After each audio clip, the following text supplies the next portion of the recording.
Coming up on Maine Challenge, 3 former Susan Collins voters who won't be voting for her this time.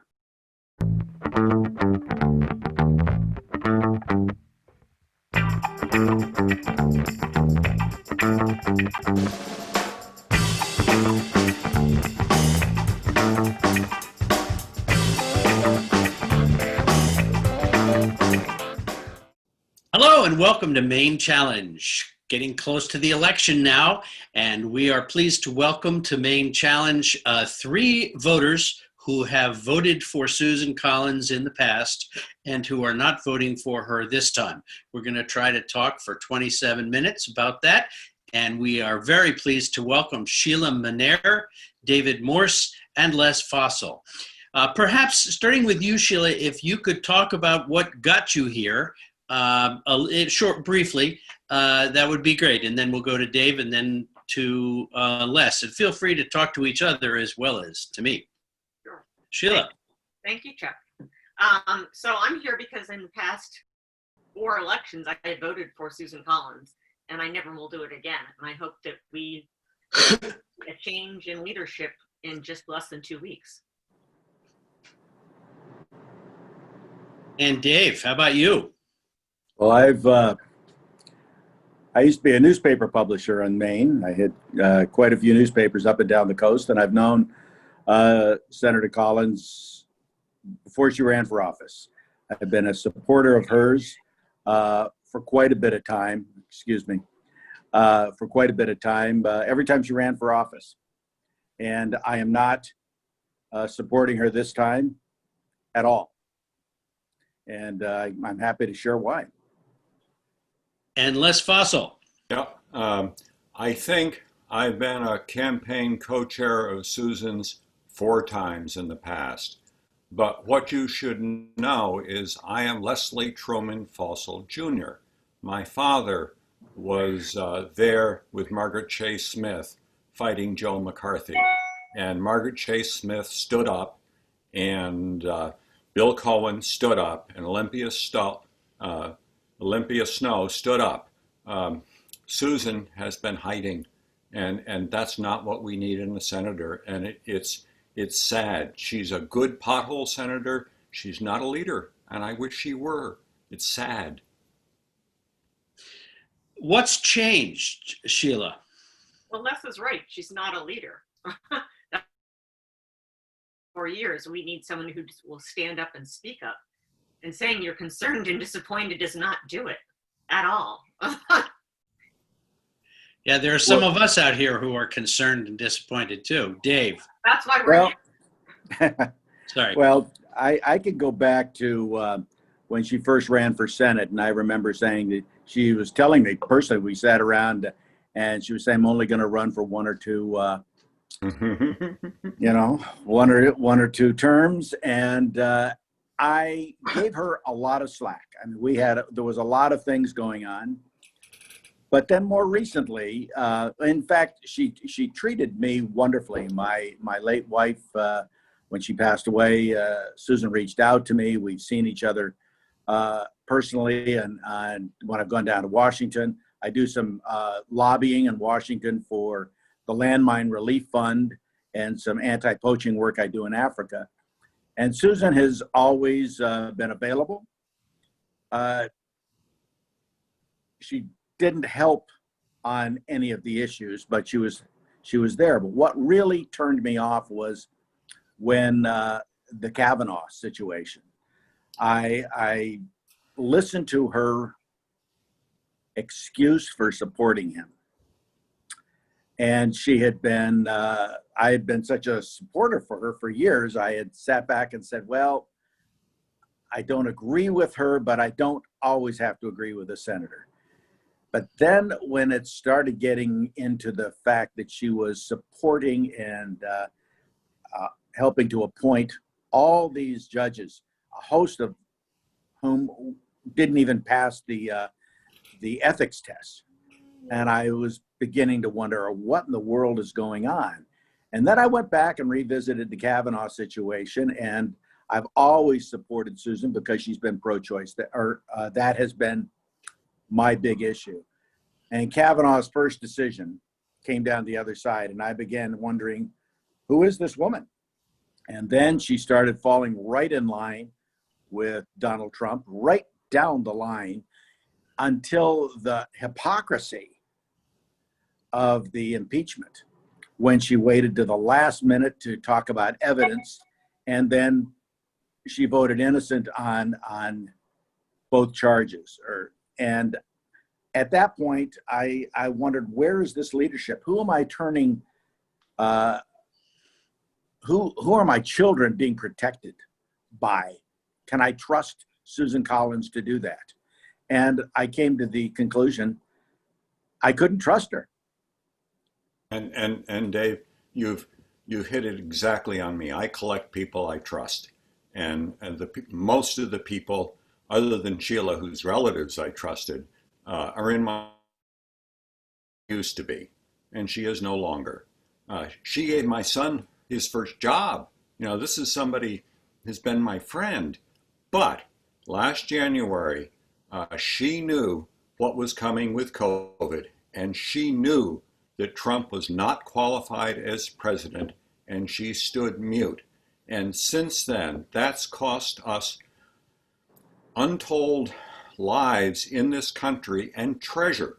When I was in the legislature, I was the most fiscally conservative guy there on a regular basis. And to see trillions of dollars being wasted because no one had the courage to say what was wrong, our senator didn't, I find obscene.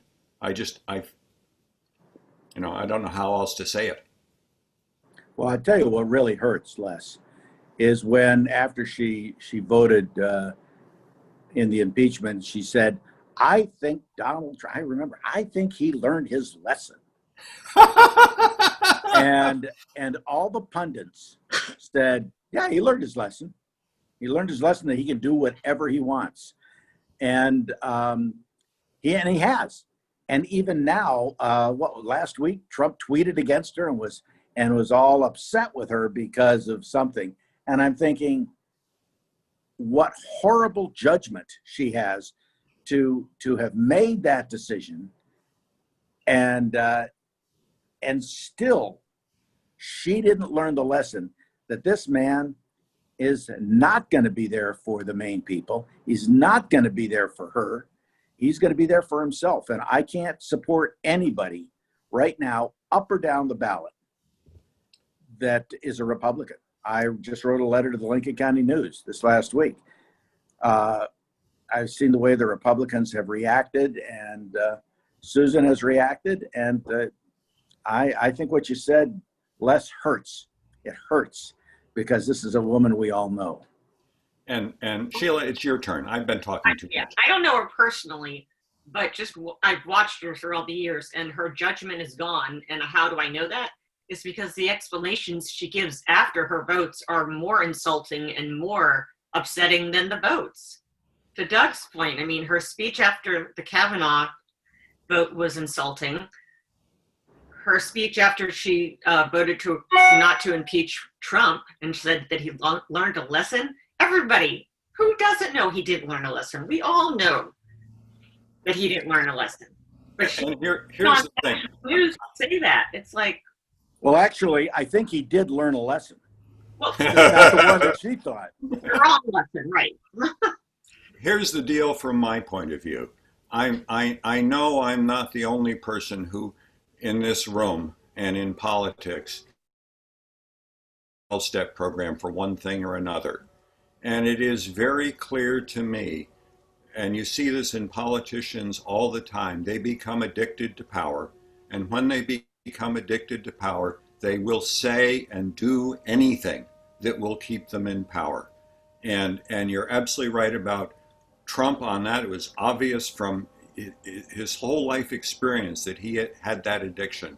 With Susan, it crept up on you, but it's there. She doesn't care anything except about getting reelected, and that's sad, but that's what happens to addicts, and when she hits bottom, maybe she can learn something, but she's not there, and certainly Trump isn't. Well, even on the debate last night, Susan Collins, not the Trump debate, Yeah. she was all about the power.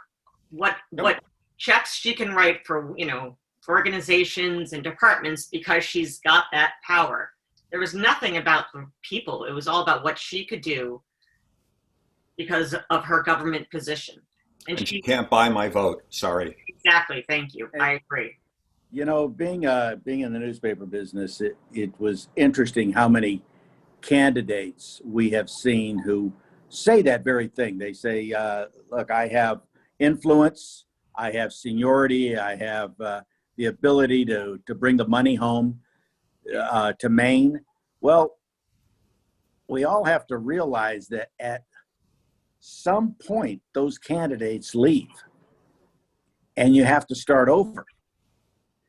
And to think that we are going to give Susan another 6 years with the attitudes that she's had just because she can write a check. I mean, it could hurt us a little bit. But at some point, every senator is going to leave. And we have to start looking and preparing now. And that's just not enough to say she can write a check. Or somebody else will write us a check. Help me understand. What is Trump's power over people like Susan Collins? I mean, Susan worked on Bill Cohen's staff. That's when I met her. And Bill Cohen is a stand-up politician. I may not have agreed with everything, but he was a stand-up person. Sue Collins fit in within that organization, in my opinion. But there's some power that Trump seems to have over people, certainly in his party. What is that power? How does he deserve it? How does he acquire it? We can see how he uses it. It's the primary elections.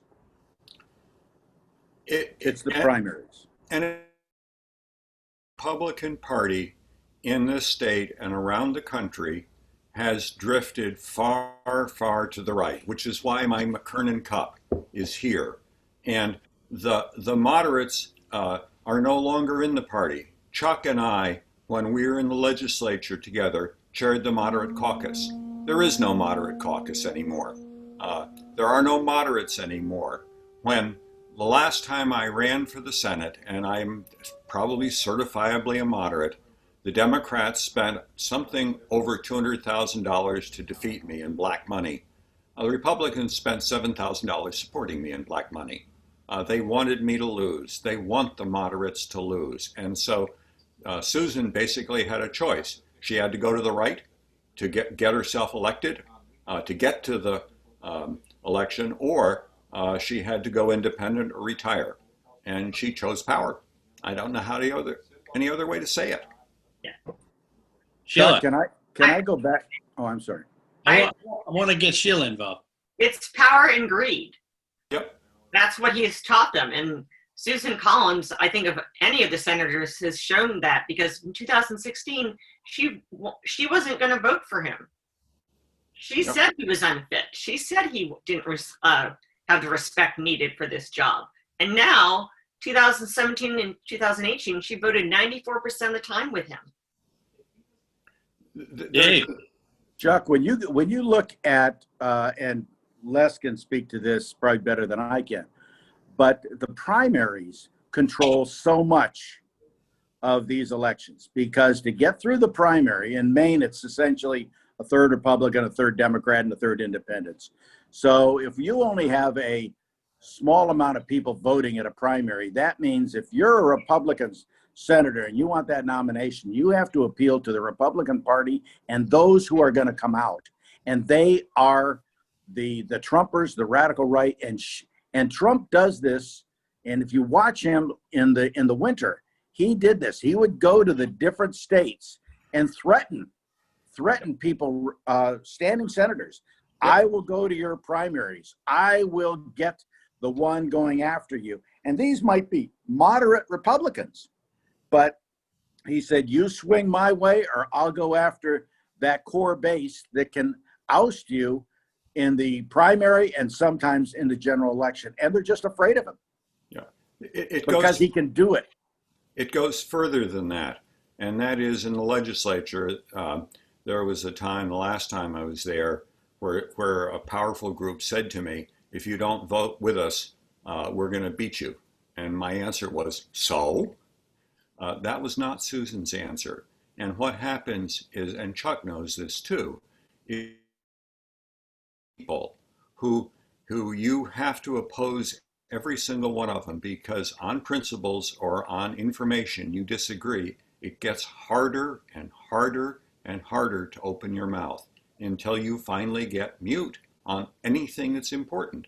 And that's what happens. And I don't know how you come back from that. My suggestion is That's why we need create, wait, leadership. let me go one more. I Okay. want to create a Truth and Reconciliation Commission for the United States because it's clear that all kinds of laws have been violated. And how do we come together as a country? And I think South Africa and apartheid is a pretty good role model for us. Sorry, go ahead. Wow. That's why we need new leadership, and that's why I'm voting for Sarah Gideon, because Susan's done. I know.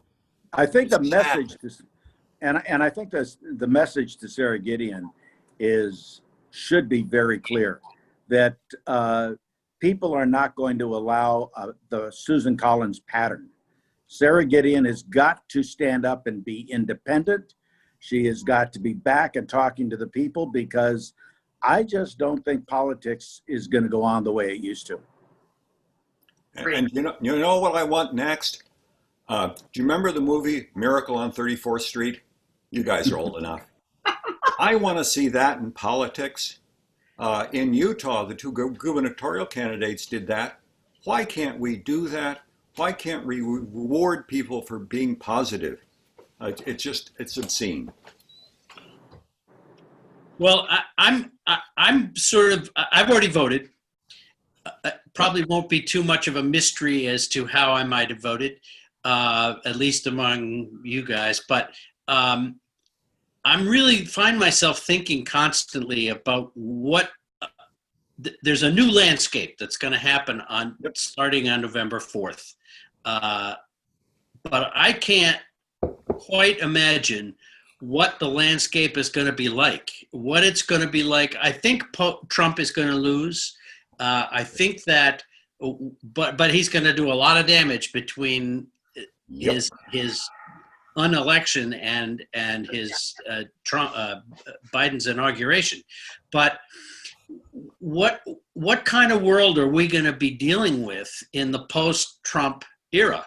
And I could talk for a while about it, but I'd like to hear what you think we're going to have starting in January.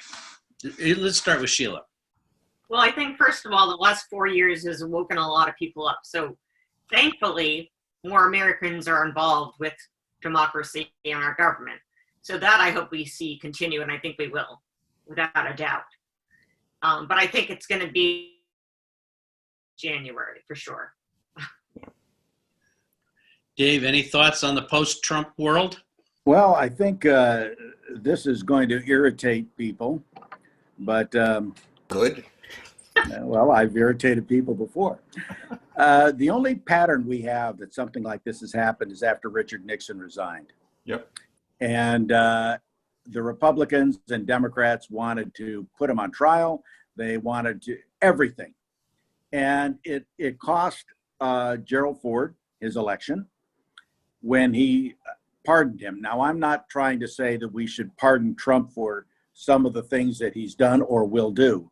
But I think that concept of having some sense of humility about supporting our country, protecting our country, and not going through the chaos of years and years of trying to persecute him or prosecute him, there's a message in there that we have to move on from this. And clearly the question is whether Trump can move on from this, because if he continues to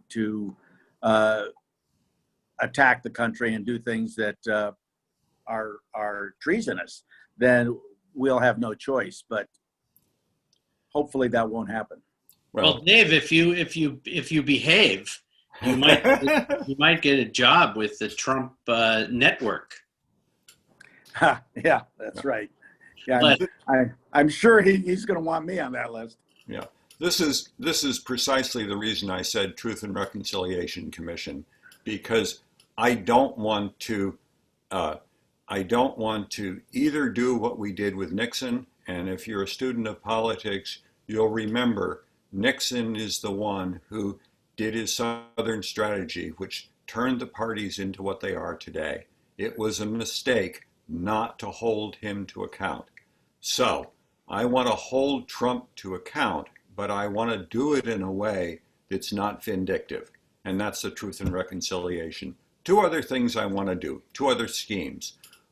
One is I think it's time we tax the PACs. No reason you can't. And if they're open and above board, we reduce the tax. If they're dark money, boy, we hit them hard. The second thing I think we need, which we don't see in Maine as much, is we need national standards for registration and voting. And incidentally, and Chuck will be surprised to hear this, I think it's time that both the Washington, D.C. and Puerto Rico become states. We need people who have bought into the system, and we just don't have it, And that's also true if you happen to be American. An amazing number don't want to vote because they think it doesn't make any difference. We've got to make it have a difference. I think you're going to see a change, though, in the amount of people voting this year. I've already voted. So. Chuck, I'm with you. I've already voted myself. Yeah, it's not a one-time only. It's got to be longer than that. No, I agree. I agree. I voted 3 times, so it's okay. Oh, good. That's Governor Mayor Curley. Vote early and often for Curley. Yeah.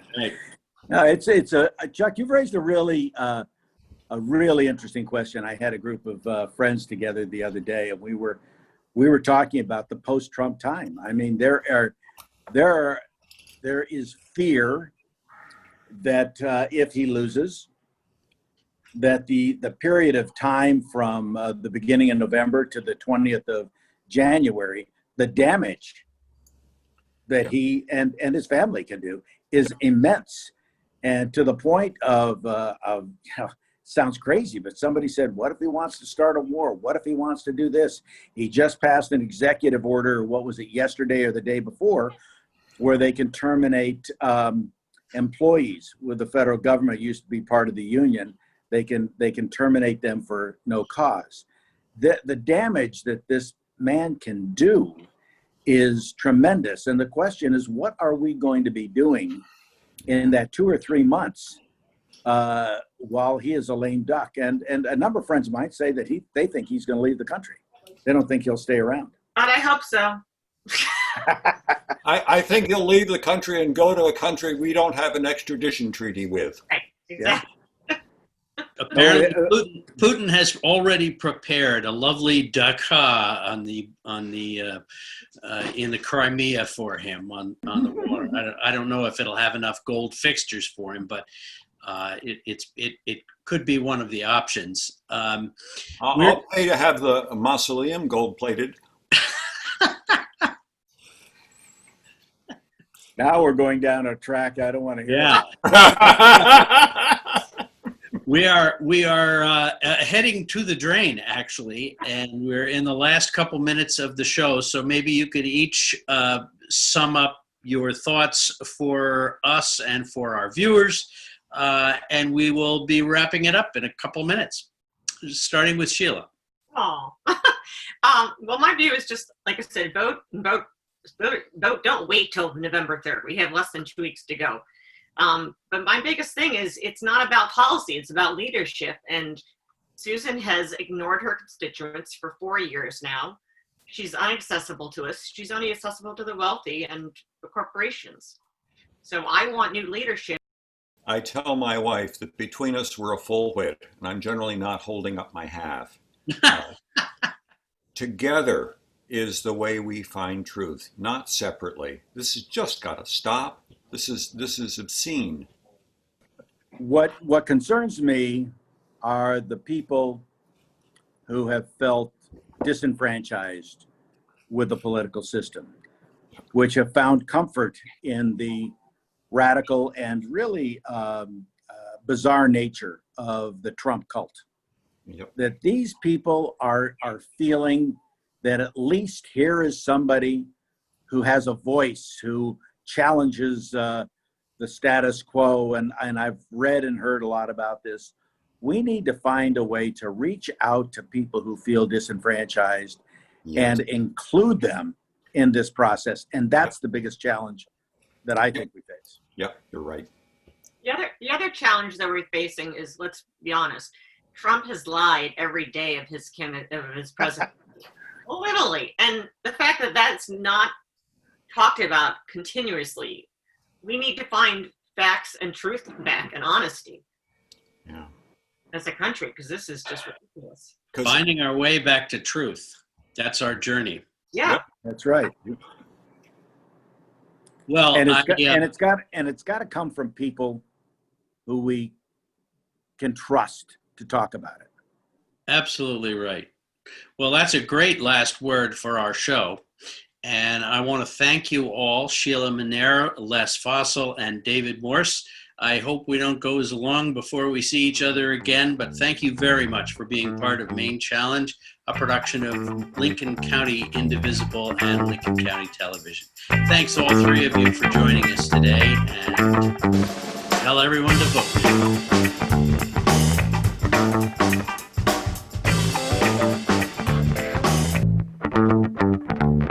Show your support for Maine Challenge and LCTV's programming. We're all about community. Please go to lctv.org to make a contribution. Your support makes us stronger together.